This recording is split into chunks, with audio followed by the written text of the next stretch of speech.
हथवा में लिहे आल पिनिया हमार राजा राखई मलिनिया।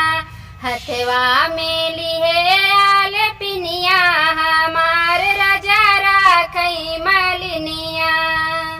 नैहर में होती ता मम्मी से कहती, नैहर में होती ता मम्मी से कहती, ससुरे में सास मलकिनिया हमारे राजा राखई मलिनिया।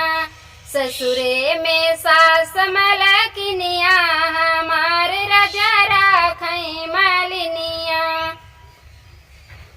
हथवा में लिहे आल पिनिया हमारे राजा राखई मलिनिया। हथवा में लिहे आल पिनिया हमारे राजा राखई मलिनिया।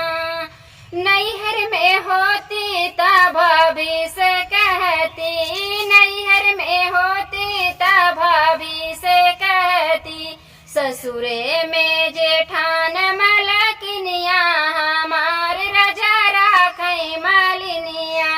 ससुरे में जेठान मलकिनिया हमारे राजा राखई मलिनिया। हथवा में लिहे आल पिनिया हमारे राजा राखई मलिनिया। हथवा में लिहे आल पिनिया हमारे राजा राखई मलिनिया। नैहर में होती ता बहिनी से कहती, नैहर में होती ता दीदी से कहती, ससुरे में ननद मलकिनिया हमारे राजा राखई मलिनिया। ससुरे में ननद मलकिनिया हमारे राजा राखई मलिनिया। हथवा में